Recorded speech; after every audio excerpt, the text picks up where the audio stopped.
Howdy, I'm Scott. It's really a privilege to be here, and just always so amazing to come back to this part of the world, and also just talk with folks about my experiences over the years. I'm a pediatrician, a child psychiatrist, an adult psychiatrist, a little bit of a behavioral geneticist, and but mostly have just hung out with folks over the years and families. And what we're going to talk about today is going to really build upon everything that everyone has said. It's hard to follow Dr. Forster here.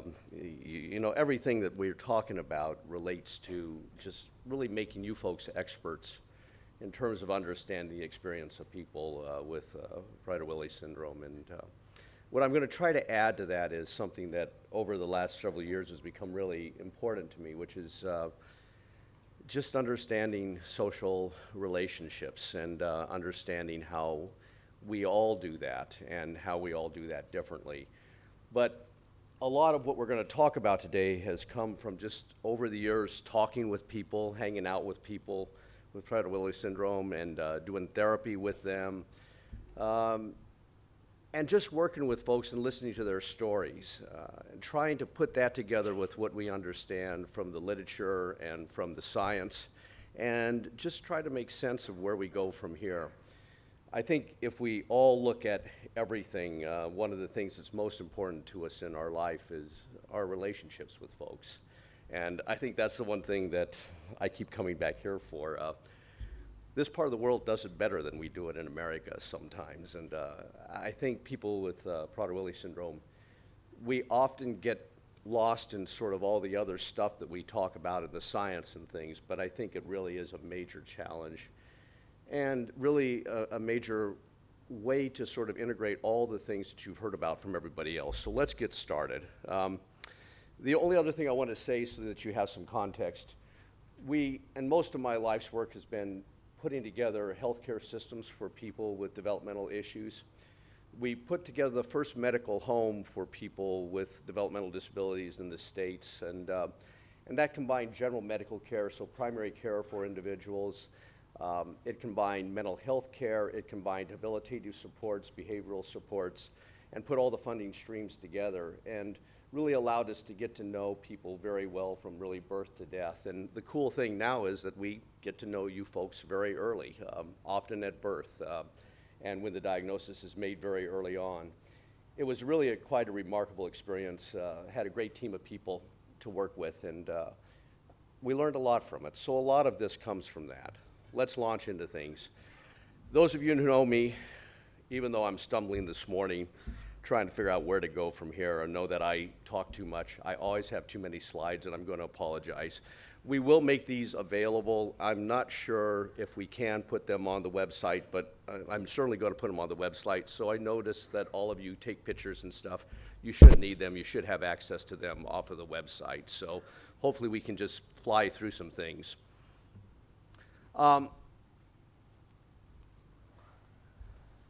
Thing I love about these guys are that I think they're really social and that they do it really badly. So, you know, the fun part of this is I love these folks, you know, they're characters. And I think what we love in this world are characters.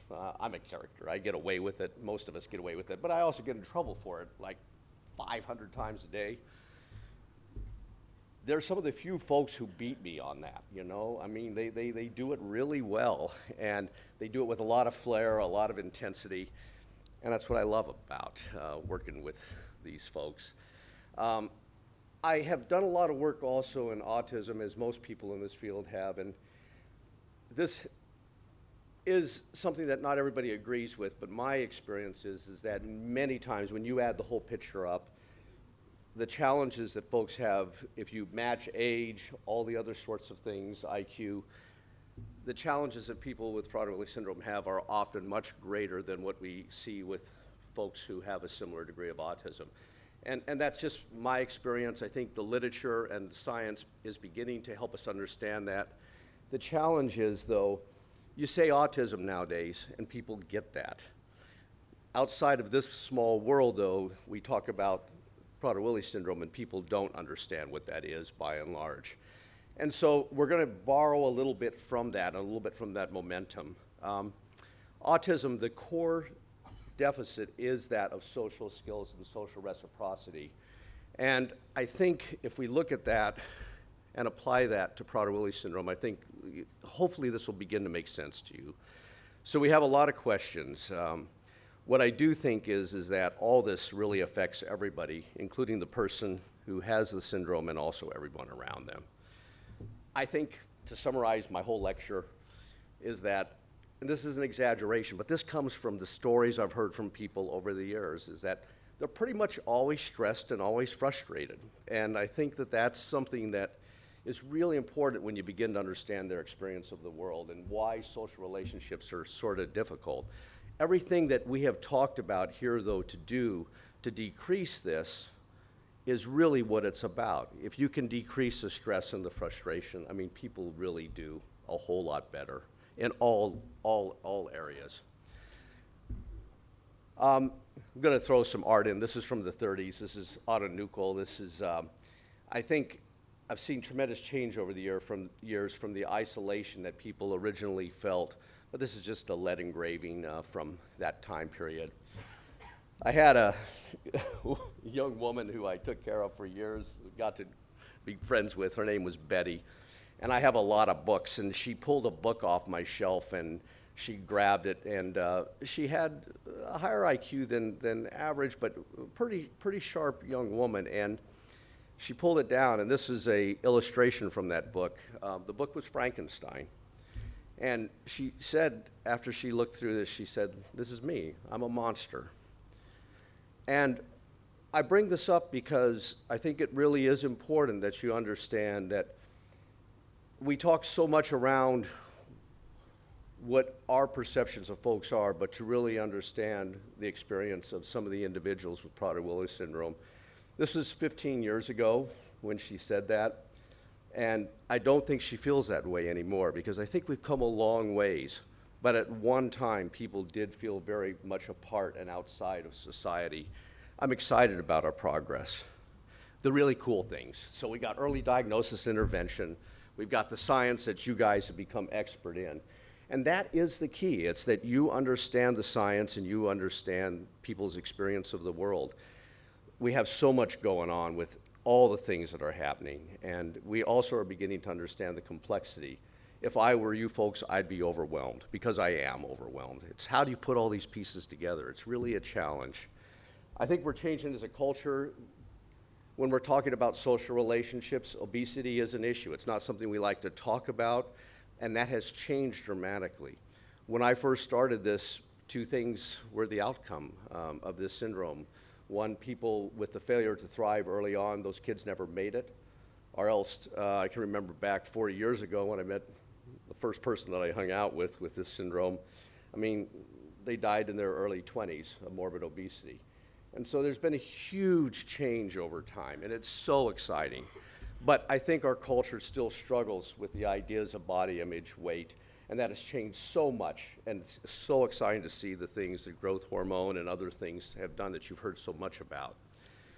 If we look at things, though, I think we need to really understand, and so much of what we've talked about is how do these folks' brains work, and how do we understand their experience? Because I think if you try to get them to understand our experience, and this is the core of the social relationships piece, if you try to get them to understand our experience, they don't do it quite as well as we have the capacity sometimes to understand their experience. And that's true across the board, whether that's in families, whether that's friendships, whether that's in caregivers. And so I think we do have to recognize where the majority of work has to lay. And the sooner we recognize that, and the sooner we begin to develop social relationships and support social relationships, understanding that, I think the further we go, and that's what we found from our experience. I think we're also, and this is the other part I love, as I was going through vintage clothing stores yesterday and people were looking at me strangely, I tried to put my less crazy glasses on today. But culture is evolving. I think there is a greater acceptance of uniqueness. I think that people's differences are beginning to be appreciated more. I mean, I think odd and eccentric is pretty hip.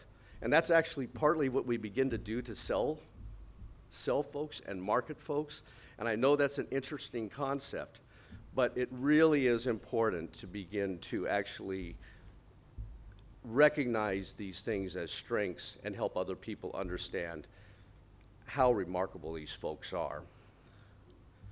So, a couple other things. Again, I keep coming back and saying you folks have to be the experts. How many folks in this room are parents or family members associated with someone? And how many are providers? Okay. I mean, everything we're talking about here, it's all the same. We're involved in relationships with folks, right? That's what it's about.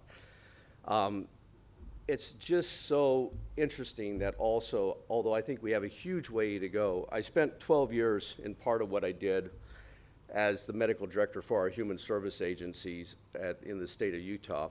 I learned so much about services for folks. And I think we have come a long ways in terms of habilitative services, but I think we still have a huge ways to go. And we're at a place, though, where most communities are having more supports. Still a long ways to go. The other thing that's really cool is you guys sitting here. There is an international community, there are supports, and there is so much cool stuff going on, but use it. I want you to remember, though, that not everybody does have access and has the same resources that maybe the people in this room have.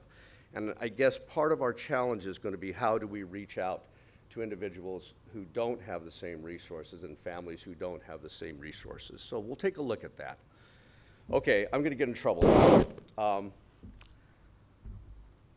I would love to say it's language, arts, music, science, and all these things define us as human and are really our best qualities, but I don't think it's the case. I think what really separates us from all other species, all other creatures, is this extraordinary need we have to be able to control and manipulate our world.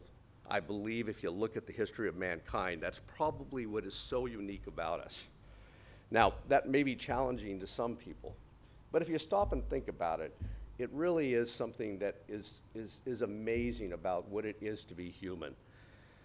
I think folks with Prader-Willi syndrome are the Jedi Masters. They are perhaps more human, if this is true, than the rest of us. And why I say this is because I think understanding the extraordinary skills that these folks have to be able to sometimes control and manipulate their environment, and looking at that as a basic human need. In fact, it is what defines us. It's what has allowed us to do the remarkable things that we have done as humankind. It really does shift how we view things, and helping people understand that behaviors are not always something that are negative, that they have purpose and function. It really does make a huge difference. So I hope I haven't offended anybody, but we're going to just blow through that. There's a lot of big questions that I still have, and I think that we still have from the science. I'm not going to go through all this, but what I do want to talk about is that I think we still have to figure out a lot of things in regards to how we support each other and the folks we work with and our kids and our acquaintances. I think there's a lot of challenges in the transition to adulthood yet. I think that I want you to remember that there is a balance too. I think we have to tell all the stories, not just the positive stories. And we begin to see that a lot of what gets put out there, and I think it's very helpful, are the positive stories. But I want to introduce the concept of heterogeneity in all these conditions. You've heard a little bit about the genetics. Well, it's an onion, folks. We're continuing to peel off layers and understand the complexity of these different disorders. And it's much like Fragile X back in the old days, another genetic syndrome where we thought we had it all figured out, but there still continues to be more and more layers as we understand genetic phenotypes. What I want to do is capture all the stories, though. And the concept of genetic heterogeneity in all disorders is huge. It was so great talking to you folks yesterday. Each one of you in this room has a different experience with the person that you're involved with in your life, and their stories are very different. I think it's important to capture that. I think you have to also remember that even though the positive stories are enlightening, it is important that you can understand that for some families and some individuals, those stories are also challenging in the sense that if that's not their experience, it makes them feel more isolated and more alienated. What I want to suggest is that there are people that are not here today, or even maybe perhaps people that are here today, that are supported by the things that we are supported by and that we're talking about here, but that we need to also reach out to people who maybe don't have the resources and are maybe not as supported or having different experiences. So that's a challenge I'm going to throw out sort of for everybody to be aware of that. Does that make sense? Okay. Why is that important to social relationships? Because I think we all have to help each other. I think we all have to support each other in many different ways. I also want to introduce a concept of resilience. Resilience is something that I think is also just amazing in terms of humanity. I think it's one of the most critical concepts. The families that are involved with kids that have Prader-Willi syndrome, and actually the individuals themselves, I think are some of the most resilient people I have ever met.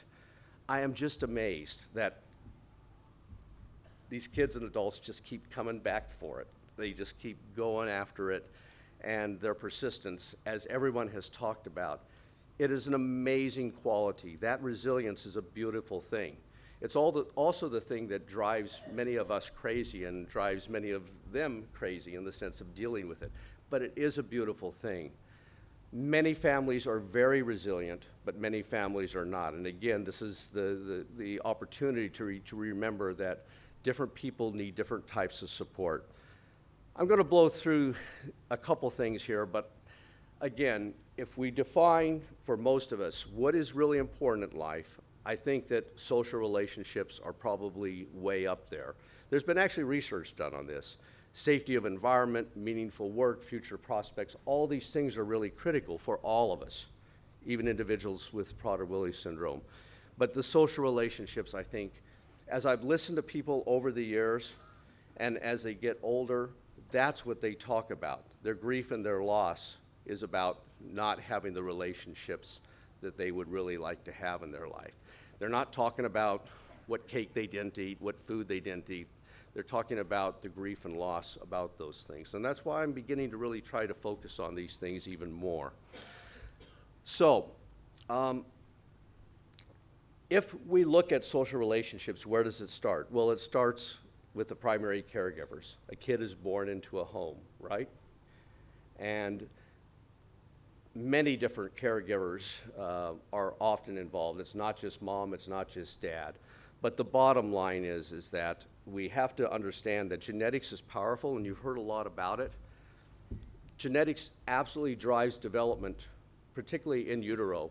But once a kid comes into the world, the environment also has impact on genetics. And it's important that we understand that these things really manipulate and inform each other.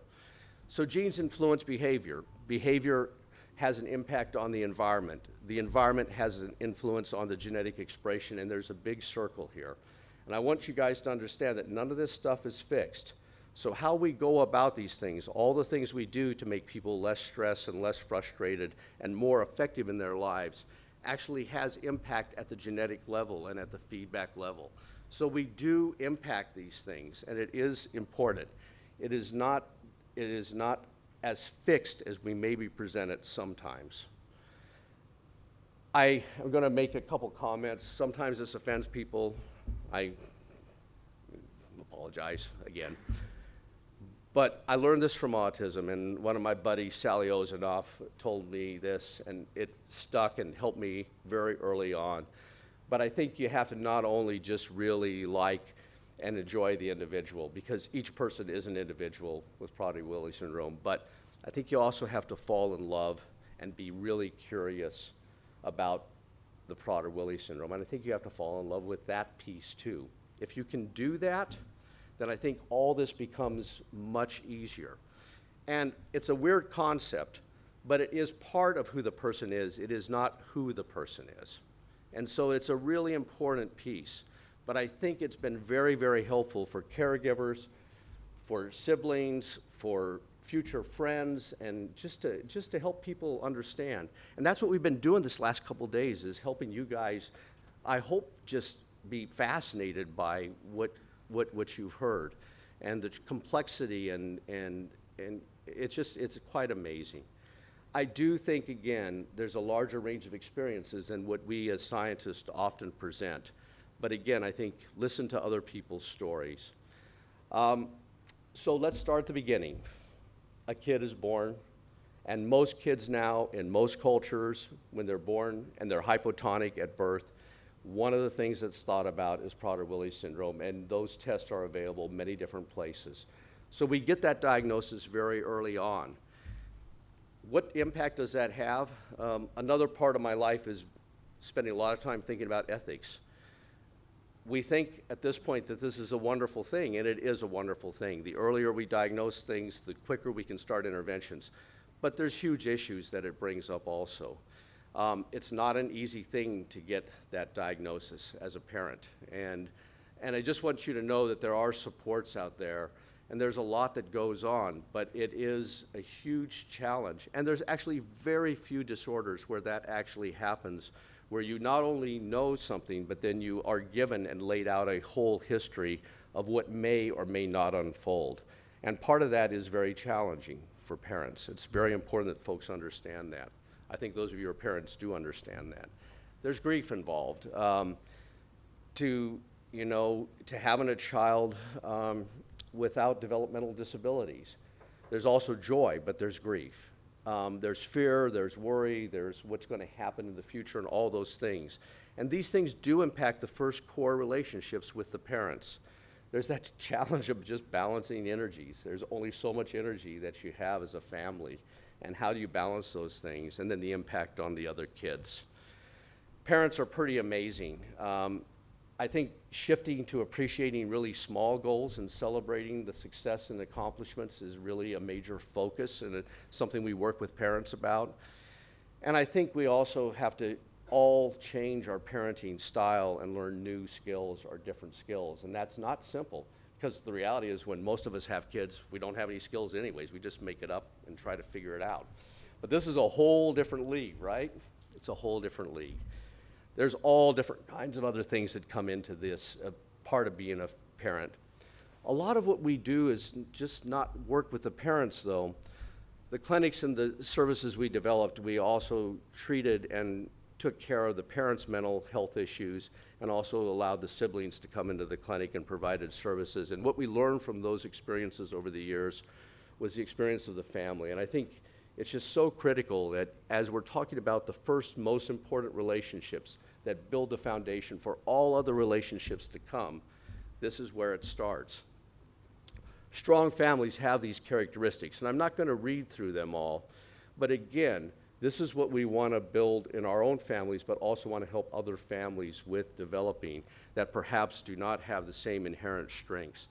The adaptability, though, is probably number one. And communication is so critical, and not getting isolated in the context of this is so critical. There are risk factors. And again, many of these folks are not sitting in this room, and this is the people I want you to also think about and maybe reach out to when you do have a free moment, which comes rarely, right? Sometimes. Poverty, mental health issues in parents, there's all different kinds of complex needs out there that families do need additional help and support. Many families can only focus on the needs of the child with Prader-Willi syndrome, and then what happens to the siblings and other folks. You're going to hear a little bit about that coming up. Different families react to stress in different ways, sometimes in organized ways, but sometimes in chaotic ways. And again, the isolation can be huge. There's some protective factors, and these are the things that help families. And again, all these will be available, so I'm not going to sit here and read these to you, but again, these are the things we want to foster not only in our families, but that we want to help other young families with. I think that one of the things that is really critical is, though, you are constantly, as a young family, having to solve problems, right? You have to become experts at solving problems. And so really just being very, very understanding of that process and understanding that it is a skill that has to be learned. And these are specific sets of problems. What you've been given in this conference is the data.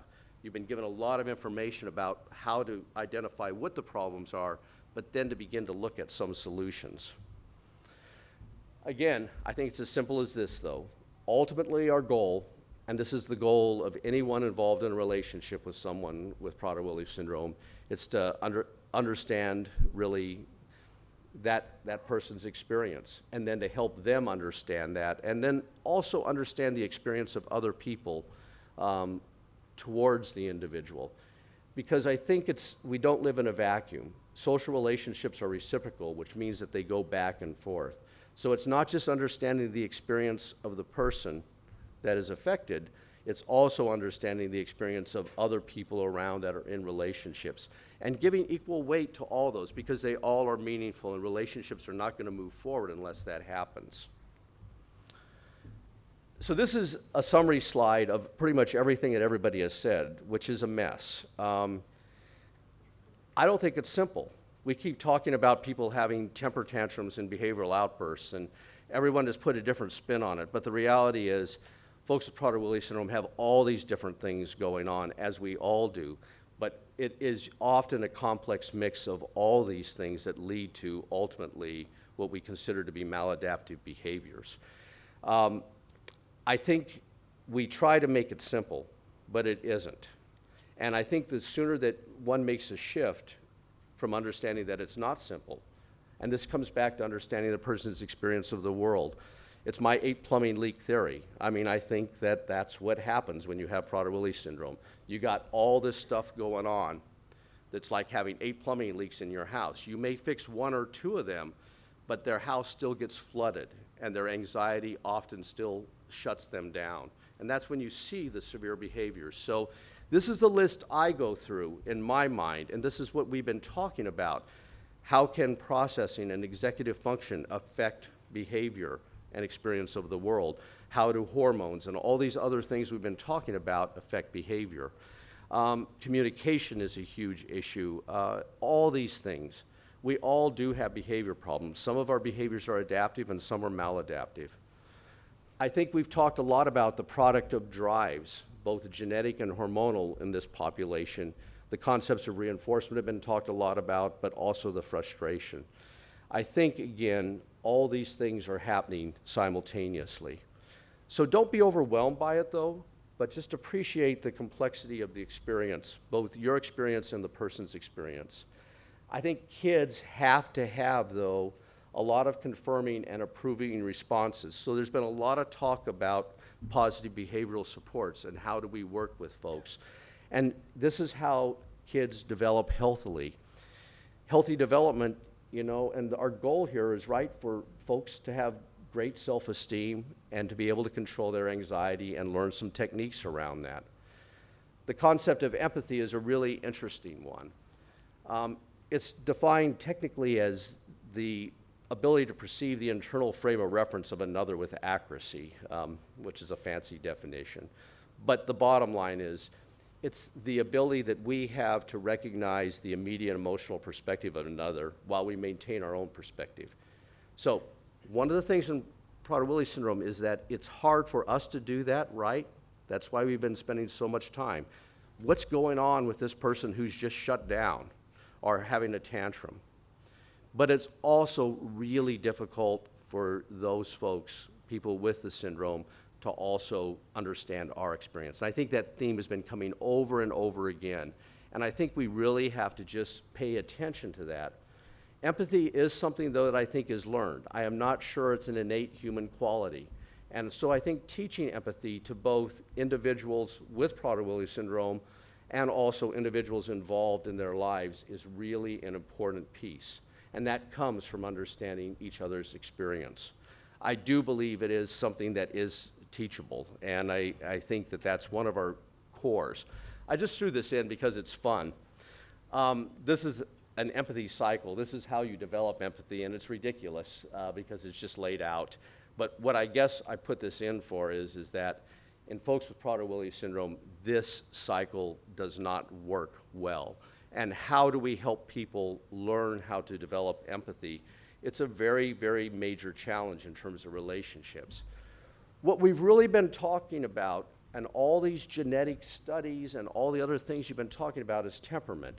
And we all have temperament, right? Does everybody understand what that means? So those are aspects of one's personality that are regarded as innate rather than learned. And that's what we've been talking about with the behavioral phenotype. I like the word temperament because I think it's something that normalizes things, because we all have huge genetic components of our temperament. Temperament is highly heritable. Extroversion, introversion, risk-taking, all these kind of things are all genetically, they're all genetically passed on in all of us. So we've introduced concepts such as behavioral phenotype, but I think what we're going to find, and particularly more so in Prader-Willi syndrome than just about any other sets of relationships, the matches and mismatches of temperaments are often really at the core of where relationships either break down or else have success.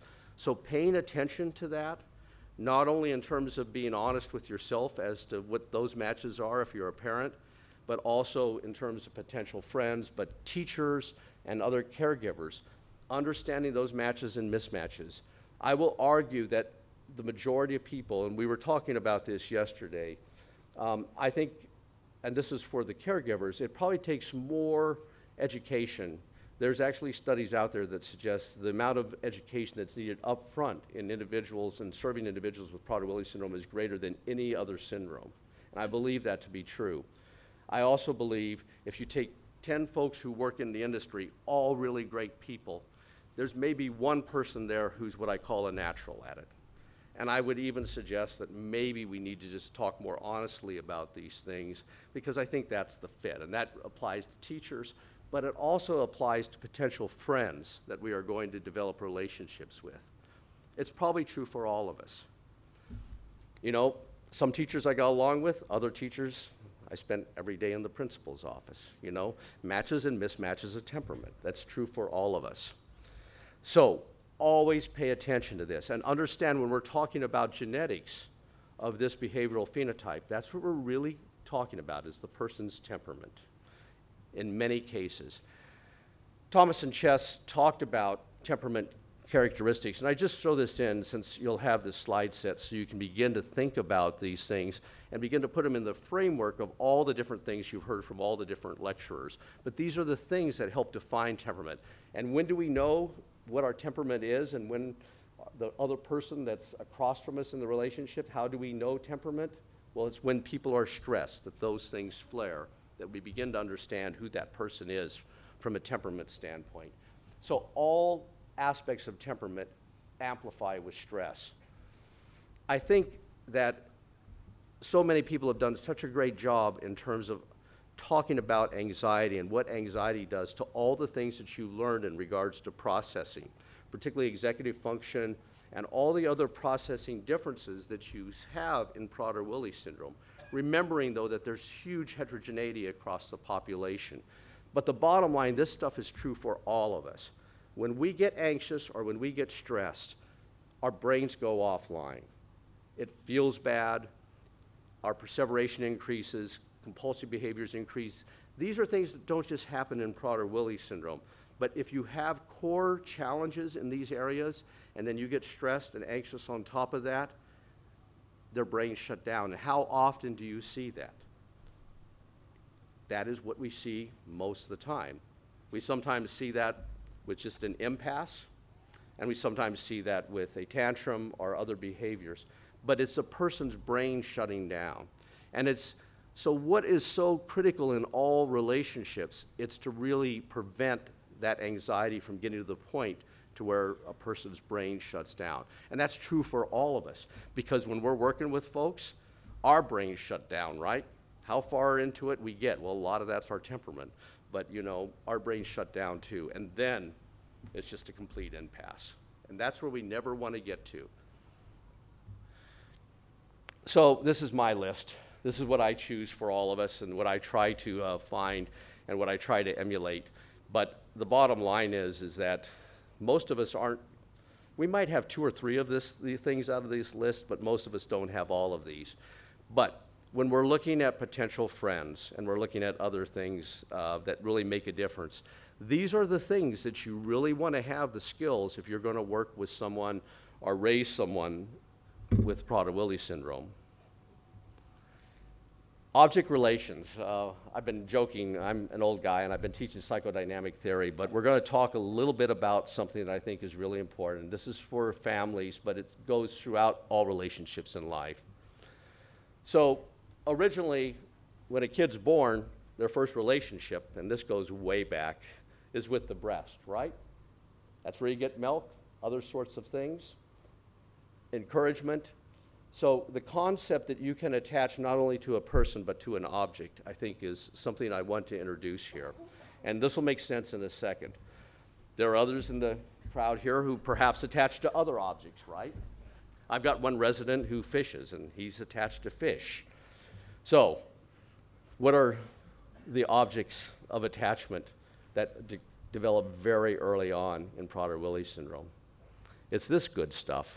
It looks like dinner last night. No, we actually had really good Japanese food. But so when we're looking at drives, there are attributes of these drives, but these drives for food are very, very important. Where things get disturbed is what attachment is, and I want to talk just briefly about this, but I think one of the things we're confused about is what if this is genetics, what if this is other stuff going on, versus what if this has to do with how early and first relationships are affected. A kid that's born with Prader-Willi syndrome is hypotonic.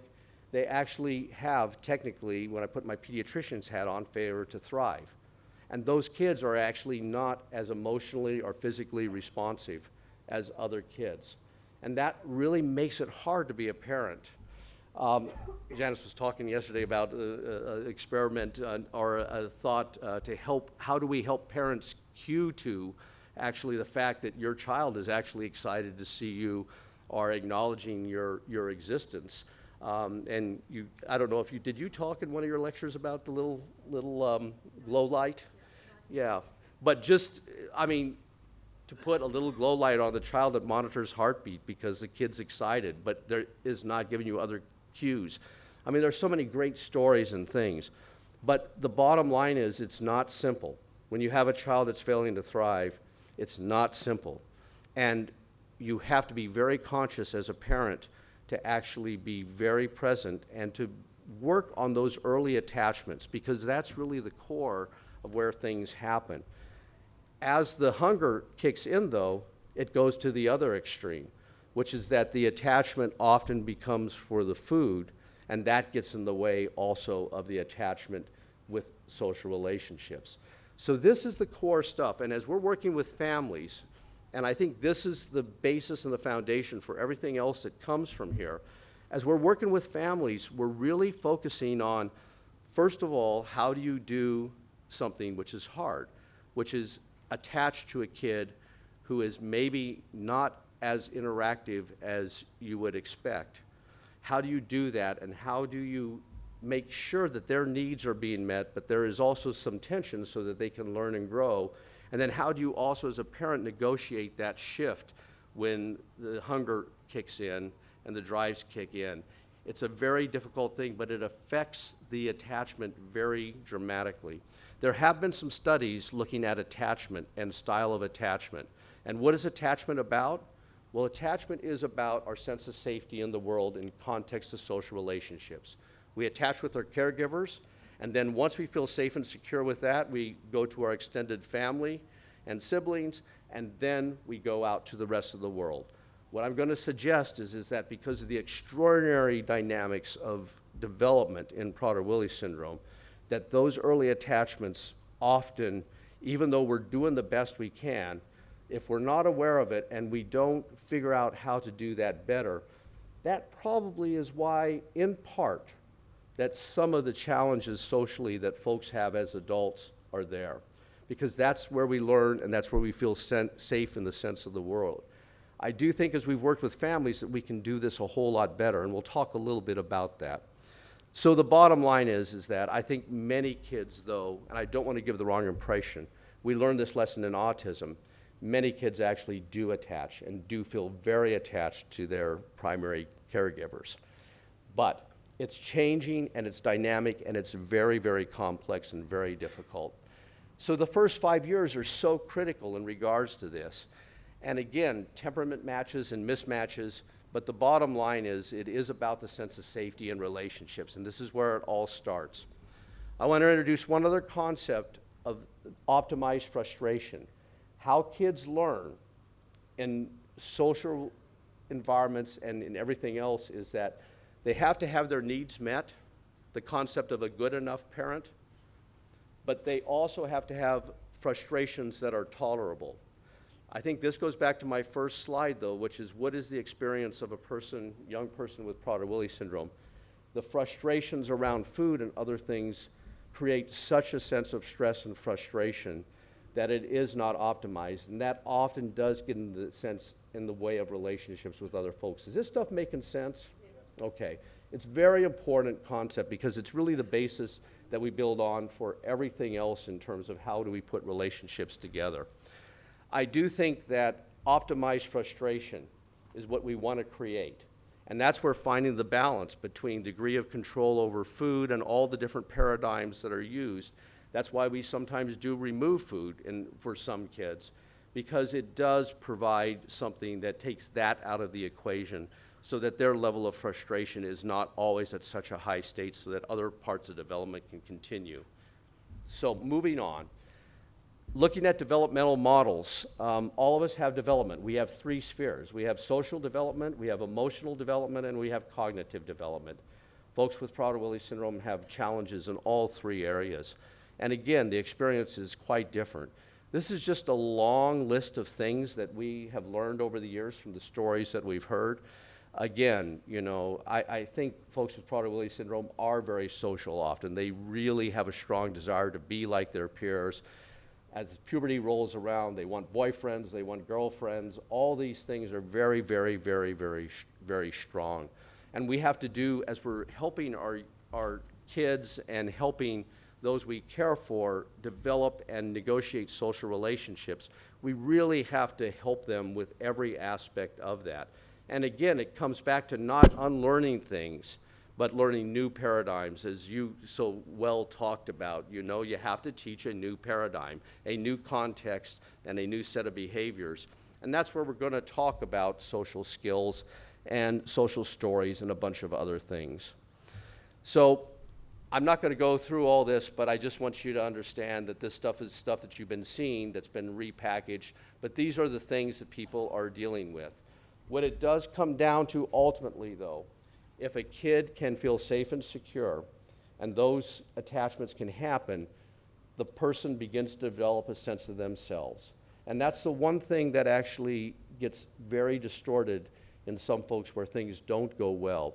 It's that self-concept. And again, there's many things that get in the way of that we've been talking about these last couple days. But again, it's really interesting the sense that a person with Prader-Willi syndrome has, that their sense of themselves in the context of their behaviors is distorted. And it does make some of these difficulties with understanding self-concept very challenging. And I think that one of the things that we need to learn more about over the next couple of years is how does this work? There are so many psychological factors that impact development and social relationships. These are the things that have come from the literature over the years. I'm not going to go through them. I think you've seen most of them. But again, there are a lot of psychological factors that get in the way of sense of self. The other things that I want to get to very quickly here, and I'm just going through this. This is all going to be available for you. But what I do want to talk about is that development is something that I put something here that's sort of old school also. This is from Erickson. It's a strategy for development, but it does help us understand where folks get stuck. I think it is simplistic from what the literature talks about, which is that people with Prader-Willi syndrome get stuck at somewhere around a 6 to 10 year social and emotional developmental stage. I think that that is in part accurate, but I think it has more to do with developmental tasks. So those early attachments, for example, whether they go well or not, develops whether a child feels safe, but also develops a sense of hope. And that's why I like Erickson, because it is interesting to think about in the context of Prader-Willi syndrome. And these are things that just help you, and I'm putting out as tools that you as parents or caregivers can look at. When you're seeing a set of behaviors, why is this not making sense? And where is this person stuck, and what do we need to help them with? So just a couple things to look at. You have heard and seen all these things. I again just try to put them together, but I have not done it as eloquently as other folks have done previously, but they're here for reference, and these are the things that we know are strengths, but also challenges. And these are the things that translate directly into a person's behavior. And I think that we have been talking over and over again about that, and hopefully that point is clear. What happens as we make this simple, though, is that people with Prader-Willi syndrome, and this is true in terms of social relationships, they're really good at learning concepts and rules by rote memory, but again, really have difficulties with understanding how to apply them. And you all have seen that in the folks that you work with, and there's all these things that we deal with. So in the long run, what their experience of the world is often an unpredictable and confusing place. And I think every person who's talked has spoken about that at length. What I do want to get to is a couple things, and what I've tried to do at the end of this slide set is put together a bunch of different strategies that you folks can look on and try to look at. I do think, though, that if you use common sense and you understand the stuff that's been talked about, it really is common sense. It's how do we decrease stress? How do we optimize frustration? There are a couple things I want to point out that we're beginning to do with some of our older folks, though, in therapy. Most therapies that we look at, there's something called dialectical behavioral therapy that we're beginning to look at, and it's a type of therapy, it's the only type of therapy that we have that can give a person tools and skills that work when their brain is offline, and that's, I think, the core thing to look at. What it really is repackaged relaxation and other sorts of strategies. But we're beginning to look at this, and something just to take a look at. They're tools that are very helpful for people with Prader-Willi syndrome, and we've had some really great success in terms of modifying them. If you want to look at it, get online. There's a lot of information. This was originally developed for borderline personality disorder, but we use it in just about everything nowadays. It's also really good tools for parents and caregivers in terms of how to modulate your own stress. And these are tools that I use every day as I'm working with folks. We've done a lot of work with individual therapy, and different people feel differently about whether it's helpful, but we have found that those supports, both for individuals and also families and caregivers, are very, very critical. I do think that there are many other things that have been talked about, but the last piece I want to talk about is we've been doing, and I think this is the thing that I've seen the most hope, moving out of the family, but if there has been a strong foundation built there, which I think so many of you do such an amazing job of, learning how to have friends and peers is really the most critical thing. And our experience that we've taken from autism and working in terms of social skill groups and social stories, I think, are really the most important. The things that I've been most excited about are that we're beginning to work with young folks and older folks in terms of finding peers that can work with them, sometimes over 6 weeks to 2 or 3 months, often in the summertime for school-age kids. But we get peers that do not have developmental issues, who are interested and curious and have many of those qualities that we listed earlier, and we get them to pair and have friendships. We often bring the siblings also into this process. And through this process, we use social stories, which there's a bunch of information that I've included for you here about how to do social stories and things. We do that, and we supervise the social relationships so that they have success. And it's been one of the most exciting things that I've seen happen. And it's also something that a community can do and doesn't necessarily cost as much as one would think. It just requires people who have matches of temperaments, and the friendships that have developed out of this have been really, really helpful. But a person having social success over a period of time in a supervised fashion, I think is something that really we begin to need to think about more and figuring out how to go about doing these kind of things. There are many things that you can do as a parent also. What we do is we set up those opportunities. But again, set them up for success. Learn and steal from the autism world in regards to social stories and things. And I've included a bunch of things here that you folks can use to begin to develop your own social stories. And again, it's how folks learn.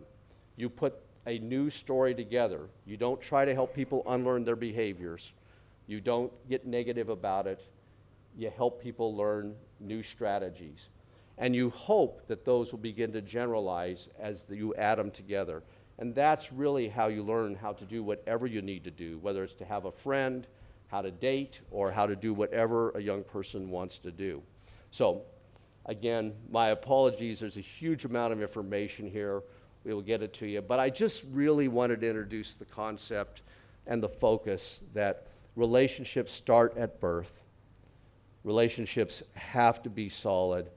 It's really hard with this syndrome, and get some help with this, but also just be aware that, you know, you folks do a great job with that. And what we are beginning to see is families who are aware of this and work on this, the relationships that come later actually work much smoother. So it's the foundation that we build upon. It isn't always easy, though. So, to be continued, but some things to think about. Thank you very much. Could you elaborate on what you see as the practical differences in behaviour between the autistic person and the PWS person when they try to do a social interaction? You know, that's a huge question. I guess I'll put my biases out there. I've never met two people with autism that are the same, and I've never met two people with Prader-Willi syndrome that are the same. And I think that is a message that I'm trying to temper some of the other messages, which is that, yes, there are qualities and characteristics. There are things that we know that are part of this syndrome, but there's also tremendous heterogeneity out there in regards to different people's experience. For example, I have some folks with Prader-Willi syndrome that are in their 30s that are working in kitchens.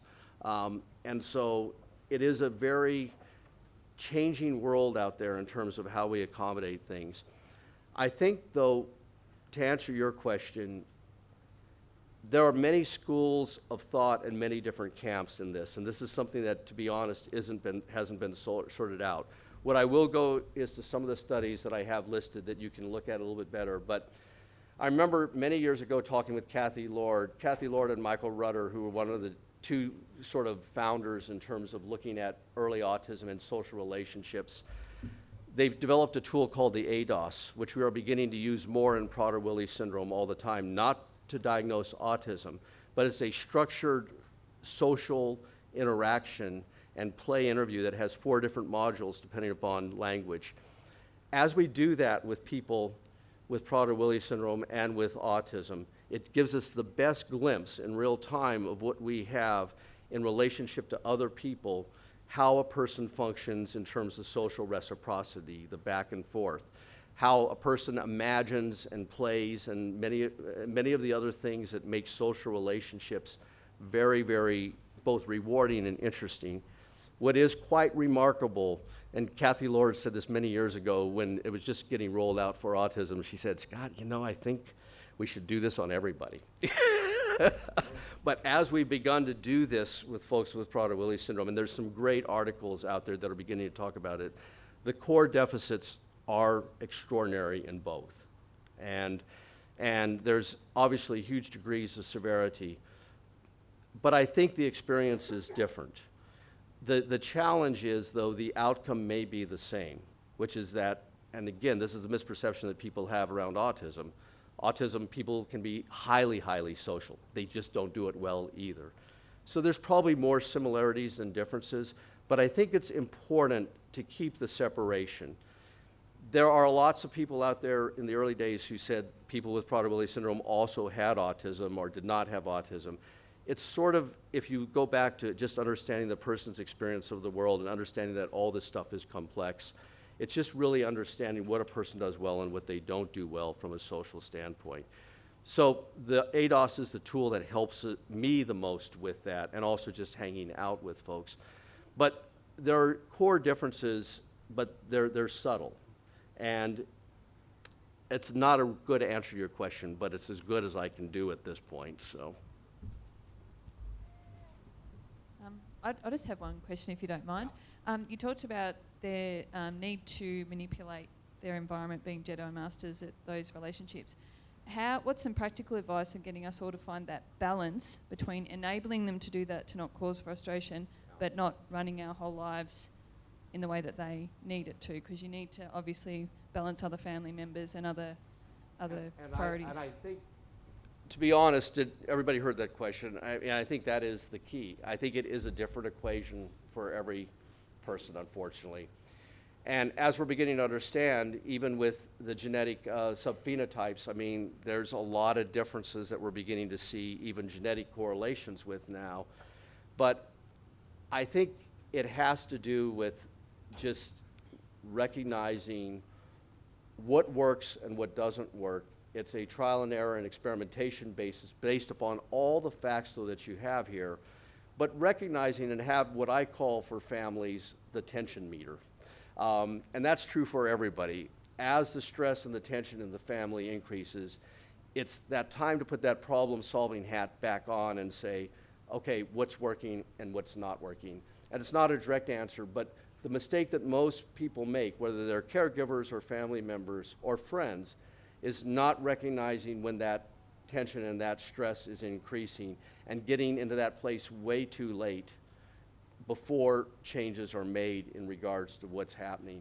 And I think that's the most critical piece. And that's why I go back and just say, my whole lecture is just stress and frustration. And that's for everybody. If you can do whatever it takes for the individual to decrease that. And there are different equations for each person and each family.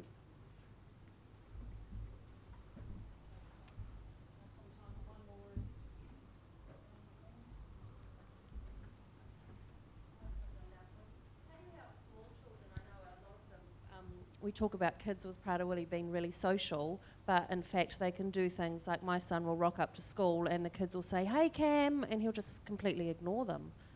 Yet he'll go up to strangers and be their best friend instantly, but no idea how to respond to overtures that kids make.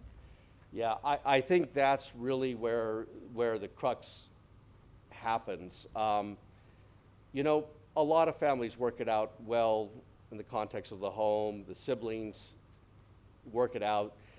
Some of the siblings later on have some real challenges and things, and we'll hear a little bit about that. But it's that interface where kids start going into school and missing the social cues that are there. And then other kids respond to them, and they miss those cues then on top of that. And how do you keep that from compounding? And again, I think this is where it does require, unfortunately, a presence, and it does require putting social interactions together.